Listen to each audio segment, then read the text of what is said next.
Well, hello everyone, my name is Rick Passek, the FlyFish Fanatic, and welcome to my tying bench. Today, another leech pattern for my month of leeches. This one's kind of a hybrid. It's kind of a leech, but kind of a damsel fly, so it's a Damsel Leech. Let's call it that. It's a cool little pattern. I've been using for a few years now, so fairly simple to tie and really effective. So especially when the damsels are coming off. So, but it is a leech style. You'll see. So. Here we go. So in the vise today we have a Hends BL354 in a size 8. It's a dry fly hook, nice and I want that thinner gauge for this one. I'm going to be using some Black Beadchain eyes, so just your regular beadchain eyes but in black. I will be using some olive green Nano silk for the thread. I'll be using some olive rabbit strips. Just going to take it off of the leather for the tail. Then I'll be using some dubbing brushes from Hends, the Hairs Plus dubbing brush for the body. And then a little bit of the pheasant for the hackle in the front. That's it. So let's get her going. Let's get my thread started.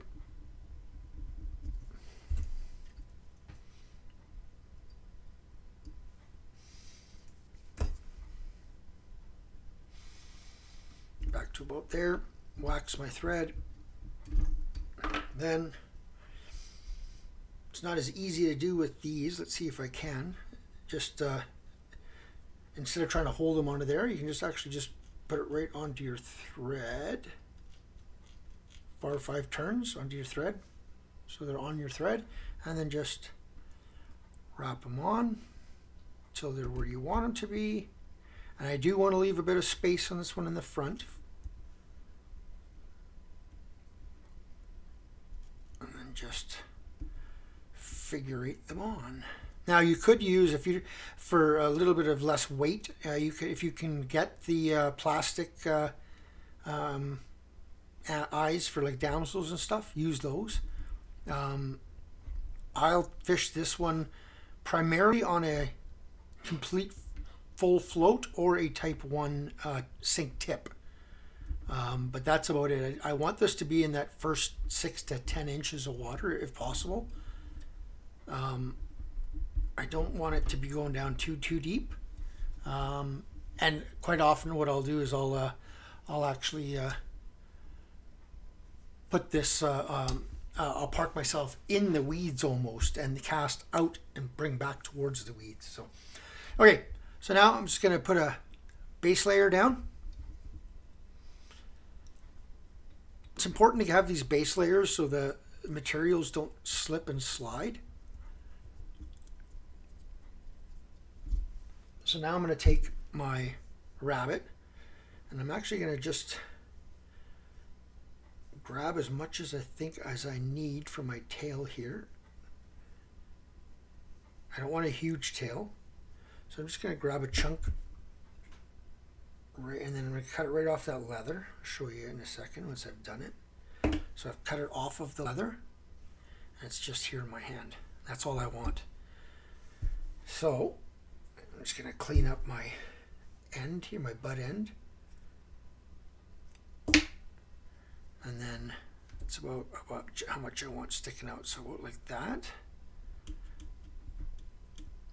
So I got about the body length that sticking past, roughly. Sometimes you have to adjust by the length and the quality of your rabbit, right? Or you can use fox. I don't like using marabou as much for these, but you can. Just I find this stuff moves so much nicer. So. Okay, now again, you could put in, if you wanted to, you could put in just a little bit of flash in the tail there. I'm not gonna. I never do actually, but you could. If you want something just a little bit flashier.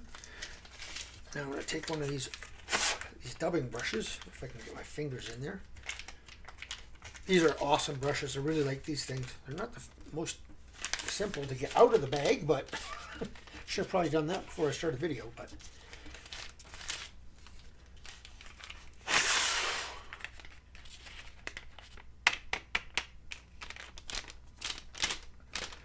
it's one complaint I have about a lot of materials is the packaging. Even with Semperfli, the ones I'm pro staff with, there's just certain things that I just wish packaging would be better, more user friendly, if you call it that, right? So I'm gonna have to actually go in there with a pair of forceps, pliers, and grab. There we go. I had it and I let it go. That could just be my fat fingers too, or me being an old fart, whatever. So there, there's a dubbing brush. So these ones are kind of a greeny brown.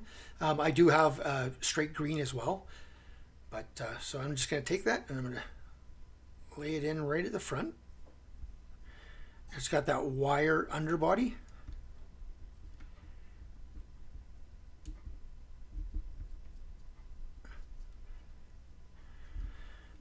And every time I come around, I'm going to stroke back. I want to keep this fairly thin, as thin as I can, so I'm not overlapping at all. And one more right there.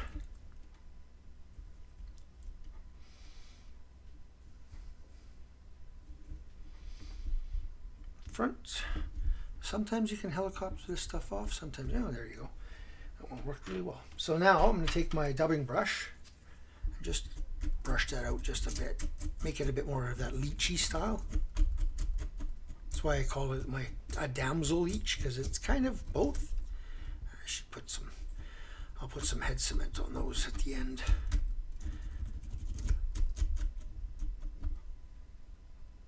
There we go.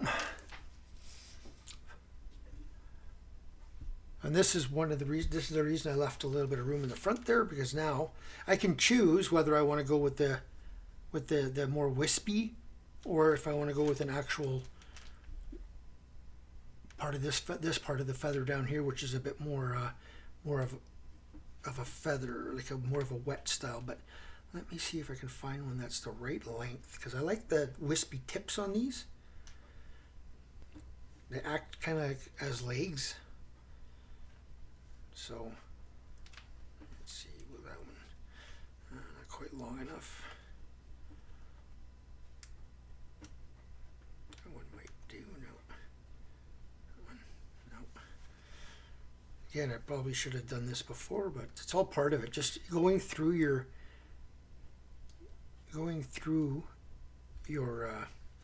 capes and saddles and stuff, just it's part of tying, right? And finding the right one. And that one looks like it probably be about right. Let's take a look. Yeah, that'll do. So now strip off your marabou on the bottom end, the fluff. Yeah. And I'm going to tie that in front of the eyes. 1, 2, 3. Fold it back. 1. Fold it back. 1. Whip finish. Just one half hitch, a whip finish, whatever you feel like doing. Get out of the way. Nip off my little. Okay, pull off my little butt. Shorten my thread so when I'm ready to tie, it's not overly cumbersome. Grab my feather by the tip. Pull too hard. It's okay. This is an old cape, so I'm not surprised that it broke. But stuff happens. 3. Again, just a half hitch. My big clodhopper fingers out of the way. It's one of the reasons I don't like using these beadchain eyes. They always leave a bit of a sharp edge, no matter how much you cut them, how well you cut them. But it depends on what you're wanting to do. I do want this to sink a little bit. That's why I'm using the beadchain on this one. But so very carefully and lightly, just right behind there, right in front of those eyes, right in front of those eyes. Looks ugly. It'll be good when I'm done. Okay, and then tie that off, tie it off. And what I like doing is stroke everything back and tie over top of it. Okay. Got to get it all laid back though. Okay. And then go right behind it as well once. And I'll give you that look. So all I did is went behind the eyes for once or twice, just to give it that laid back look like that. Okay, just make sure that it's all nicely separated, not all bunched up in one spot, one side. Take my whip finishing tool, whip finish, one set, two sets, cut that off. And you see those couple of little stragglers on the bottom that are kind of too short? And I cut those off just to... And then I'll take my brush again, just give this a brush. And there is that little Damsel Leech that I like using. I'll put a little bit of head cement on that when I'm done. I usually tie a bunch up and then cement them, but... yeah, there it is. And like I said, I use this brownish, this is the number 12. I use this brownish one, and there's another one that it's more of an olive that matches more of this tail. And I'd use both because it depends on the day and on the light out and the lake too. I mean, it depends on the color of the bottom and stuff. These damsels and dragons really like taking on the background color of the lakes and of the vegetation and weeds and stuff that they hide in, right? So, yeah. So yeah, like I said, this is like it is a leech and it isn't a leech pattern. Once it's wet, it really slicks down nicely, and it gets leechy, but it's also very damsel-like. So, it's kind of a double-edged weapon here. So, alrighty. Hope you guys enjoyed that one. If you did, thumbs up. If you've subscribed, please, thank you. If you haven't subscribed, please consider doing so. And we'll see you guys on the next tying video. Tie lines.